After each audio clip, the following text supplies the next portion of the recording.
Welcome back to our series जहां पर हम माइनक्राफ्ट सर्वाइवल खेलेंगे। एंड इस सीरीज का मोटिव है बिल्कुल भी रश ना करना। एंड इस सीरीज का मैं पार्ट 1 बना चुका हूं। Relax and enjoy the series. Okay, हमारे काउ एंड शीप फार्म तो बहुत अच्छे से काम कर रहा है। आई मीन शीप तो मेरे पास एक ही है, बट कोई बात नहीं। मुझे लगता है ये एरिया को मुझे फ्लैट करना चाहिए, क्योंकि मैं सोच रहा हूँ यहाँ पर कुछ बना सकते हैं हम। अभी तो मेन अपने को आयरन फार्म बनाना है, क्योंकि आयरन के बिना हमारे पास कुछ बनेगा ही नहीं। एंड डर्ट की तो मेरे पास बिल्कुल कमी नहीं है। मैं पूरा एरिया को उधर फ्लैट कर सकता हूँ। भाई इधर केव भी है और इधर मॉन्स्टर्स भी हैं। मुझे थोड़ा बच के जाना पड़ेगा। एक बार नीचे चल के देखते हैं अभी नीचे क्या है। ओ भाई, नीचे तो ऐसे लग रहा है जैसे बहुत बड़ी केव है। ओह डैम, यहाँ पर ओर्स वगैरह भी है, लैपिस वगैरह भी पड़ी है, जो कि फ्यूचर में मेरे काम आ सकती है। लेकिन मैं अभी नहीं जाऊंगा, क्योंकि मुझे पता है मेरे पास इतना गियर नहीं है। एंड हमें किसी भी चीज की जल्दबाजी नहीं है। किसी भी चीज के लिए हमको रश करने की जरूरत नहीं है। सोच तो मैं ये रहा हूँ, इस साइड में आयरन फार्म बना सकता हूँ। एरिया यहाँ पर भी फ्लैट है, बट मुझे नहीं लगता अभी इतने एरिया में बात बन पाएगी। तो अभी के लिए फिलहाल इसको मैं डर्ट से कवर करूंगा, ताकि हमारा बेस दिखने में थोड़ा अच्छा लगे।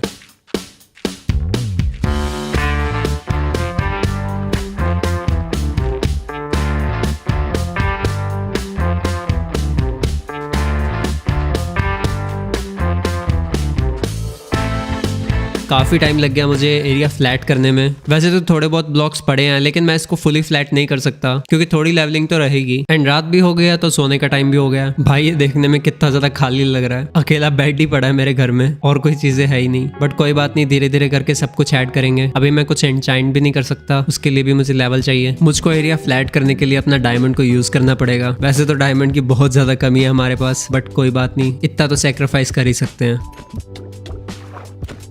चर्च में देखते हैं क्या है। ओह नाइस, थोड़ा आयरन है, थोड़ी लैपिस है एंड एमरल्ड भी है। ये हमारे काम आ सकता है। एंड हमारी एक्सपी भी पूरी हो चुकी है। चलो इससे हम एडवांसमेंट तो ले ही सकेंगे। And there we go, efficiency मिल गया मुझे, जो कि मेरे काम आएगी एरिया को फ्लैट करने के लिए।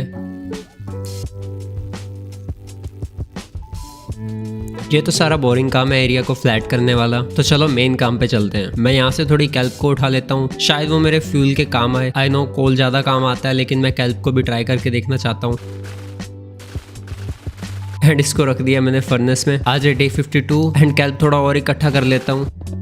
एंड ये हमारा ब्रीडिंग फार्म, जो कि आई गेस ठीक से काम कर रहा है, लेकिन एक ही विलेजर आया अभी। बट शायद मुझे अपनी लाइन को और आगे करना पड़ेगा, क्योंकि एक से ज्यादा विलेजर अभी आए नहीं है। तो इस होल को मुझे बंद करना पड़ेगा। यहाँ पर भी टॉर्च लगा देते हैं ताकि ज़ॉम्बीज ना आए। हमारी कैल्प भी अच्छे से स्मेल्ट हो गई है एंड रात भी हो गई है। एंड दोनों विलेजर को मैं स्पेक्टेट कर रहा हूँ। देखते हैं भाई ये काम करेंगे भी या नहीं। यार इस केव के अंदर जाके देखते हैं क्या है इसके अंदर, थोड़ा एक्सप्लोर तो करें। वैसे तो ये केव काफी ज्यादा बड़ी है। एंड ये ज़ॉम्बी यहाँ पर क्या कर रहा है। हेलो भाई, यहाँ पर थोड़ी सी लैपिस भी पड़ी है। हमको आयरन की काफी जरूरत है, तो हम इसको माइन कर लेंगे। आई थिंक अभी के लिए हमें ऊपर जाना चाहिए। हमको पता तो चल गया अभी नीचे क्या कुछ है। एंड ये जो केव है ये डीप स्लैट तक जाती है। एंड यहाँ से भी थोड़ा अपना एरिया फ्लैट कर लेते हैं। यार ये फ्लैट वाला काम बहुत ज्यादा टाइम कंज्यूमिंग है। काफी जल्दी बंदा बोर हो जाता है। मैंने पेरीमीटर तो लगा लिया, लेकिन मुझे नहीं लगता इतनी जल्दी इस सबको मैं माइन कर पाऊंगा। एंड ऊपर से रात भी हो रही है एंड आसपास ज़ॉम्बीज भी आ चुके हैं, तो मुझे सोने चले जाना चाहिए। आज है डे 54 एंड एन्चेंट करने के लिए हमारे पास यहाँ पर अनब्रेकिंग मिल रही है, जो कि मुझे नहीं लेनी चाहिए, क्योंकि एक्सपी बढ़ा के मैं और भी चीजें ले सकता हूँ। कैल्प को मैं इतने टाइम से स्मेल्ट इसलिए कर रहा था, मैंने सोचा थोड़ी बहुत एक्सपी मिल जाएगी। एंड हाँ, ये सबसे एफिशिएंट मेथड नहीं है, लेकिन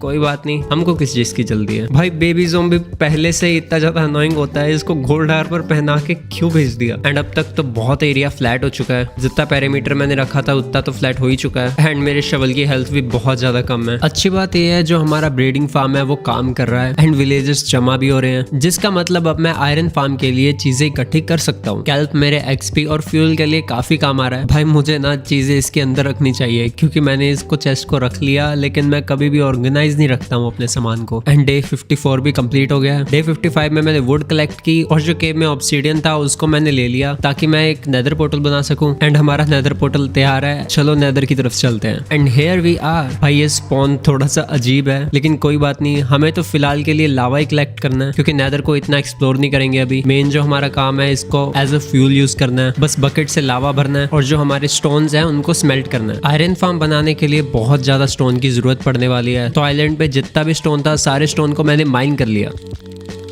अब बारी है कोबलस्टोन जनरेटर बनाने की, क्योंकि ये हमारे बहुत ज्यादा काम आएगा। तो इसका यूज करके मैं AFK भी रह सकता हूँ। एंड लावा लाने के लिए मैंने नेदर का यूज किया, क्योंकि नेदर में तुम्हें अनलिमिटेड लावा मिल जाता है। एंड ये जो डिजाइन है ये मेरा ही डिजाइन है, मैं पता नहीं क्या करने की ट्राई कर रहा हूँ, बट मैं चाहता हूँ जो मेरा कोबलस्टोन जनरेटर है वो ज्यादा से ज्यादा एफिशिएंट हो। एंड देखने में लग तो रहा है अभी बात बन रही है, ओके ये काम तो कर ही रहा है, लेकिन अभी भी जो स्टोन है वो अच्छे से मेरे पास नहीं आ रहे हैं। इस एंगल से थोड़ा ज्यादा अच्छा है, बट जो कोबलस्टोन है वो काफी ज्यादा वेस्ट हो रहा है, तो मुझे मॉडिफाई करना पड़ेगा। एंड मेरे सारे फर्नेस लगे हुए हैं स्टोन को स्मेल्ट करने के लिए, ताकि मैं स्मूथ स्टोन ले पाऊँ। नेदर से थोड़ा और लावा लेके आना पड़ेगा, क्योंकि फ्यूल की हो रही है कमी।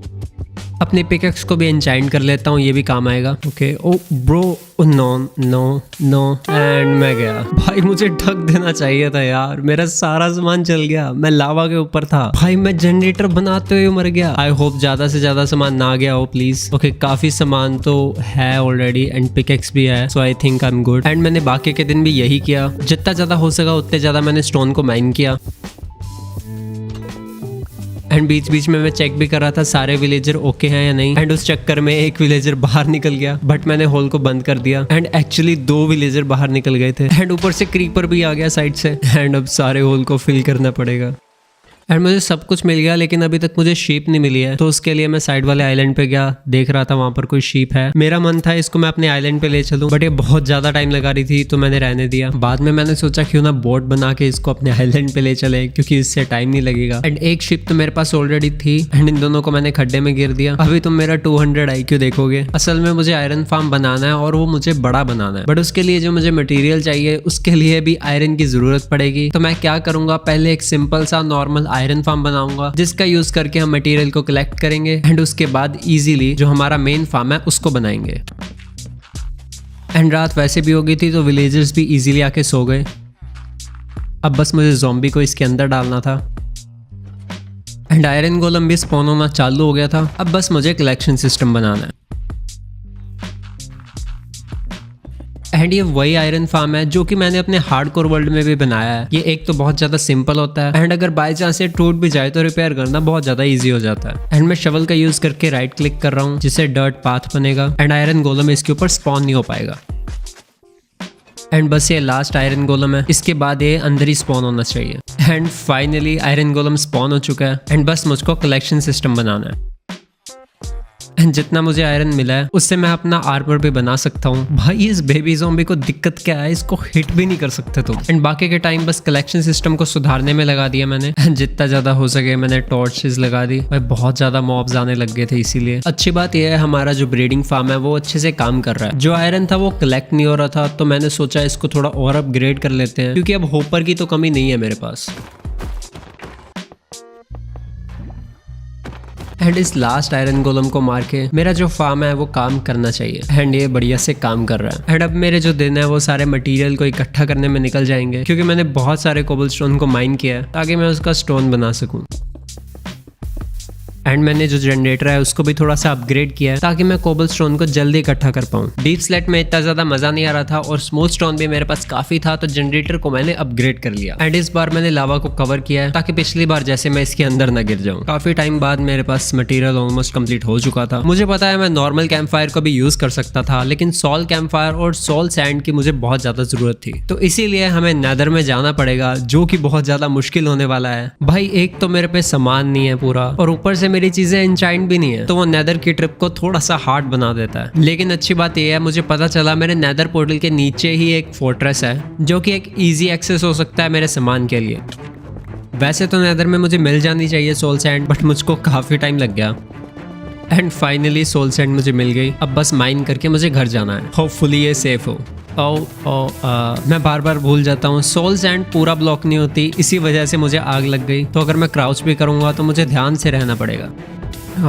मुझे लगता है अपनी लापरवाही की वजह से सारा सामान लूज कर दूंगा मैं। चलो अच्छी बात यह है मैं घर इजीली पहुंच गया। एंड अब मेरे पास सोल सैंड भी है। पॉपुलेशन कुछ ज्यादा ही बढ़ गई है, तो इसको डिक्रीज भी करना पड़ेगा। एंड मेरे पास वैसे भी फूड की कमी हो रही है। एंड आई थिंक मुझे इस साइड बनाना चाहिए अपना जो फार्म है। जो मैंने पहले एरिया फ्लैट किया था उधर भी मैं बना सकता था, लेकिन इस फार्म का साइज बहुत ही ज्यादा बड़ा है, तो मुझे इसी साइड बनाना पड़ेगा। एंड हाँ, मैं लाइट मैटिका का यूज कर रहा हूँ, जो कि एक तरह का ब्लूप्रिंट होता है, जिससे तुम कॉम्प्लिकेटेड चीजों को इजीली बना सकते हो। सारा मटेरियल मेरे पास है, एंड ब्लूप्रिंट भी मेरे पास है, तो बिल्ड करना चालू करते हैं। मुश्किल पार्ट इसको बनाना नहीं है, सबसे मुश्किल है इसके मटेरियल को इकट्ठा करना, जिसमें मुझे काफी टाइम लग गया। एंड उसके बाद एक और मुश्किल स्टेप है जिसको हमको कंप्लीट करना है, एंड वो है विलेजर्स को इसके अंदर लाना।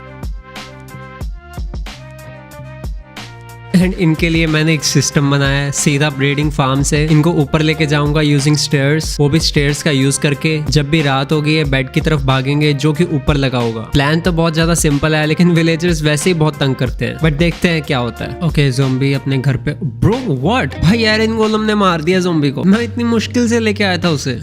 अब दिक्कत यही रहेगी, अगर मैं पहले विलेजर्स को लेके आऊंगा तो आयरन गोलम आ जाएगा जो कि ज़ॉम्बीज को मार देगा। एंड अगर मैं ज़ॉम्बी को पहले लेके आया तो विलेजर्स नहीं आएंगे। मुझे लगा था अगर ड्राउन के हाथ में कुछ होगा तो वो डिस्पॉन नहीं होगा, लेकिन मैं बिल्कुल गलत था। इसका मतलब मुझे नेम टैग का जुगाड़ करना ही पड़ेगा। एंड भाई ये विलेजर्स बहुत ज्यादा अनोइंग है। मेरा बेड क्यों गिर गया नीचे? भाई जल्दी जाओ, मुझे और भी काम करने हैं। फाइनली क्या ही टाइमिंग थी भाई, जब डे होने वाला था तभी ये सोने गए। तुम लोग सोच रहे होगे मैं एक्सप्लोर करने के लिए क्यों जा रहा हूँ, मुझे तो मेरा फार्म कंप्लीट करना है, बट मैं स्लाइम लेने के लिए जा रहा हूँ। असल में पास ही में स्वॉम्प बायोम है जिसमें मुझे स्लाइम मिलेंगे, एंड उस स्लाइम का यूज करके मैं ड्यूपर को बना सकता हूँ, जिससे मुझे रेल्स मिलेंगी, क्योंकि विलेजर को ट्रांसफर करने के लिए मुझे रेल्स की जरूरत है। अच्छी बात यह है मुझे स्लाइम बहुत इजीली मिल गई। एंड ये वही बायोम थी जो कि मैंने पार्ट 1 में देखी थी। मुझे थोड़ा बहुत गोल्ड चाहिए था, इसलिए मैं नेदर में आया हूँ। एंड फोर्ट्रेस को भी थोड़ा एक्सप्लोर कर ही लेते हैं।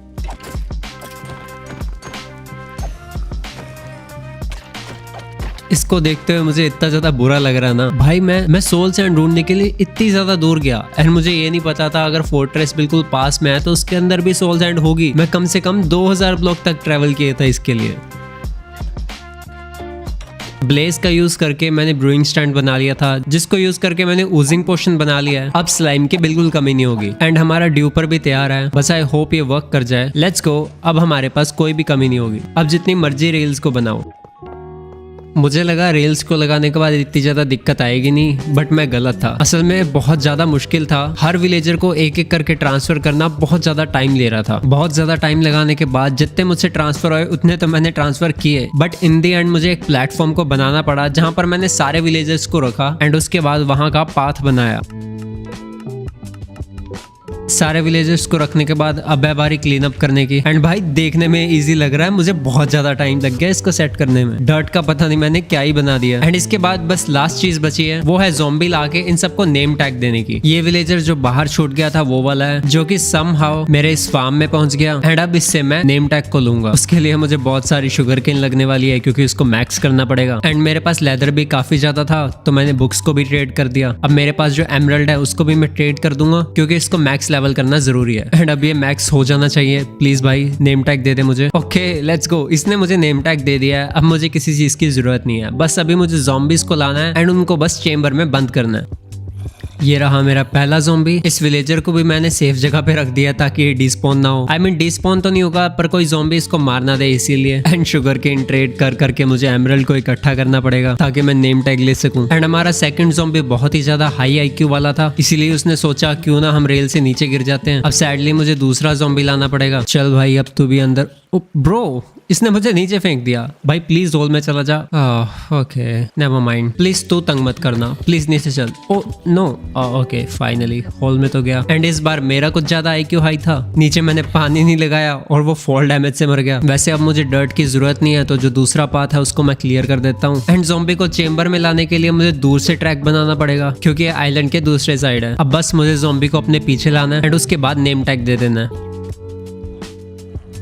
अरे जब ऊपर चढ़ना चाहिए तब तुम चढ़ते नहीं, परेशान करने के लिए आ जाते हो। ऑफिशियली हमारा जो फार्म है वो तो कंप्लीट हो चुका है। एंड जो आसपास इतना ज्यादा गंद फैला हुआ है उसको मुझे क्लीन करना है, क्योंकि हर जगह डर्ट लग रखी है। ये जो ट्रैक्स थे वो मैंने क्लीन कर दिए। एंड जो हमारा काउ फार्म था उसका मैंने साइज कम कर दिया, क्योंकि वो बहुत ज्यादा एरिया ले रहा था। एंड जो पाथ था उसको मैंने थोड़ा सेट करने की ट्राई की है। आयरन फार्म के आसपास जितनी डर्ट थी वो मैंने फ्लैट करने की ट्राई की। एंड जो हमारा सामान है उसको ऑर्गेनाइज किया। ये वीडियो अभी यहाँ पर खत्म होती है। अब मुझे नेक्स्ट क्या बनाना चाहिए प्लीज कमेंट करके बताना। जो भी मुझे ज्यादा इंपॉर्टेंट लगा उसको मैं बनाऊंगा। एंड ये वाला आयरन फार्म मे भी मैं रखूं, मे भी मैं इसको ना रखूं, क्योंकि अब तो इसकी कोई जरूरत नहीं है मुझे। अगर तुमको वीडियो अच्छी लगी तो लाइक कर देना, चैनल पे पहली बार आए थे तो सब्सक्राइब कर देना। मिलते हैं आपको एक नेक्स्ट वीडियो में, तब तक के लिए बाय।